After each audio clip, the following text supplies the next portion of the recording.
Hey, Tuskegee, Pat Wallace reaching out to you from the digital bunker of Tuskegee Online. We're talking about communications this week, so let's jump right into it with these candidates.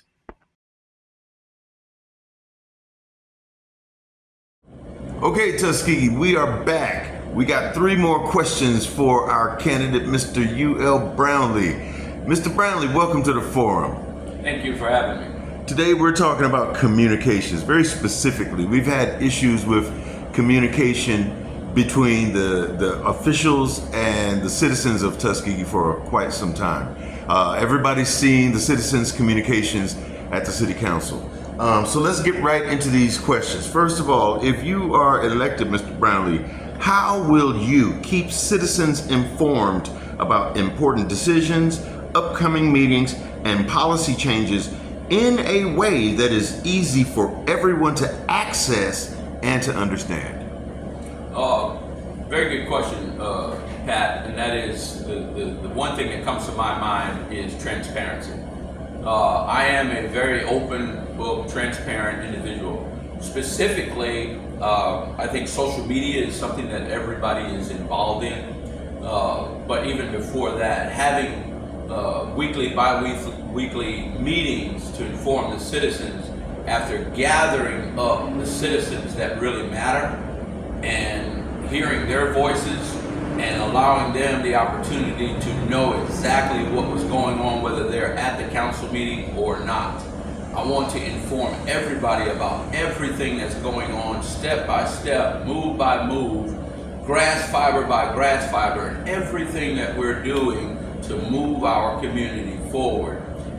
And again, social media, meetings, I have a plethora of contacts and information and people that I know inside of this community, and I will share all of that. I'm an open book. I don't have any secrets. Anybody that knows me knows that if I can help you with anything, I will. This is before the city council run.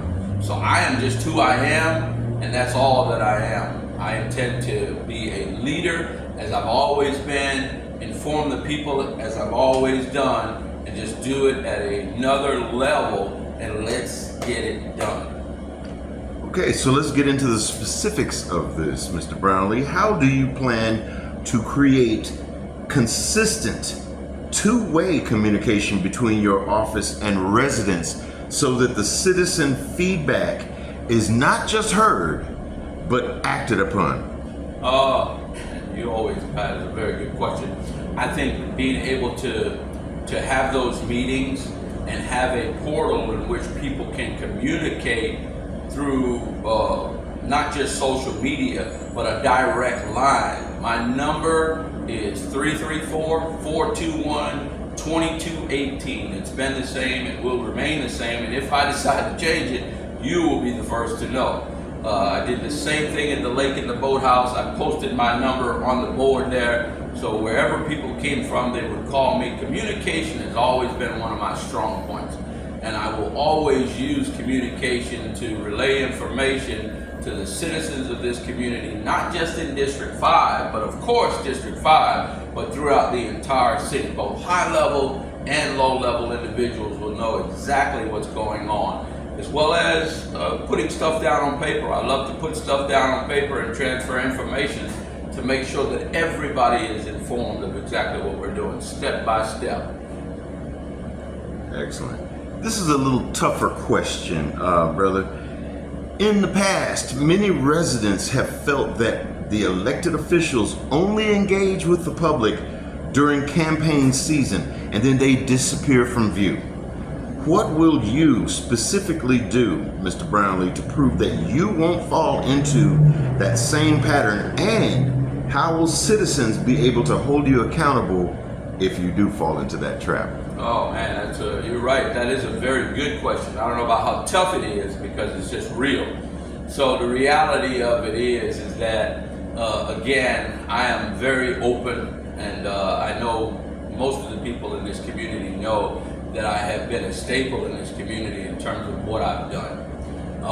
And not just in business, because I've been in business a number of years, but also knowing people and communicating with people. I'll give you one brief example, and that is I got a call last night from a young man who's now 28 years old, who I hadn't spoken to in a number of years, but I had him when he was on the football team at 12, 13, 14 years old. He was so excited to hear from me.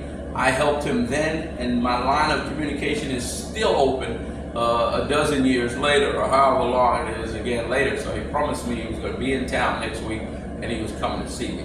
So these are the kinds of relationships with the youth, with the citizens, with the officials. So I think accountability for me means that I'm approachable. You know what I mean? Whether I've made a good decision or a bad decision, I'm a human being. So I need you to help me to make the best decisions for us. Because it ain't about Mr. Brownlee, it's about this community and the moral fiber and the integrity of what we have. We must maintain it in the right way without all of those people who think they know what to do. It's harder than you think, first of all. Second of all, I've been here, as the song says, my boots have been on the ground, and I have been navigating through the people, through the community, through business, through leadership for many, many years. So as I said a number of years ago, I'm not new to this, I'm true to this. So thank you, Pat.